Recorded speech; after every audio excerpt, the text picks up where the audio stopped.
All right, so let's quickly talk about this one. One other thing I'll be doing is using this color range, this one, or select subject. So you can select subject. It's going to select the lady. When you click select subject, it's going to select the lady. Should we try it? Okay, so let's try it. Go to select subject, and Photoshop is going to select the subject for you. So quickly you can see that Photoshop has selected the subject for us. Alright, so that's for that. Ctrl D to deselect. We can also do select color range. So you can select a particular color and it's going to bring a dialog box. So now if I click on the yellows, it's going to select that yellow. You can see the place is select. You can increase the fuzziness and it's going to select the yellows. I'm going to keep clipping, but this is not always perfect, so that's why I use capture one. Yep, I use capture one for this. So now I've selected the yellows and I can just go ahead, grab the hue and saturation for it, and automatically it's going to create the mask. So alt click on the mask is going to show you the mask. You can as well clean the mask here if you want to work on it. Because I'm on the brush, I selected the brush and now the foreground color is black because I want to hide. So let's say I hide this, hold down alt and select the mask back. It's going to bring it back to the image.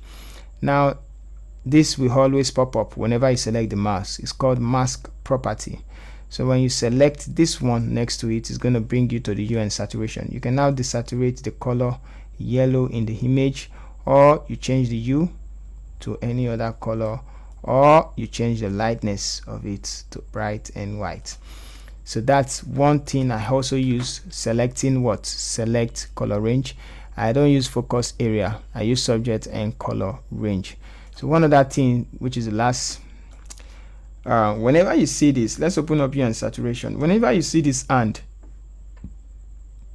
simply tell you can select a particular place. So I can just select and select this one. So whatever I do will affect that place only. You can see Ctrl Z.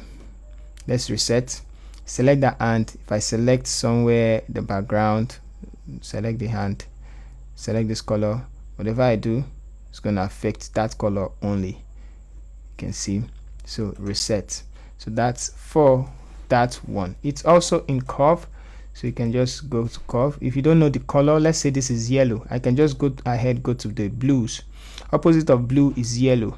So if I choose the blues, if I take it up, I'm introducing blues. If I take it backwards, I'm introducing yellows. If I take it forward, I'm introducing blues. Take it backward, I'm introducing yellows. So the down part is the opposite color, the up part is the color itself. Blue up part, opposite color is below. So but this place, this down part is the shadows. So I'm going to, if I drag it, I'm introducing yellows to the shadows. If I drag it, this is the highlight, the top part. If I bring it down, I'm introducing yellow to the highlight. If I take it forward, I'm introducing yellows and blues to the highlight. So something like that. Now if you don't know the color, look at the hand tools again. You can select it and select that particular color, and you can bring it down, you can bring it up, you can bring it down, you can bring it up. You can still select somewhere here, bring it down, bring it up, depend. If you don't know the color, but it can be on RGB, select down, up. So that's that for it. Those are what you are going to likely come across. I will still talk about some which I'm still going to be using. So don't get confused. Watch these videos and we begin the real work soon.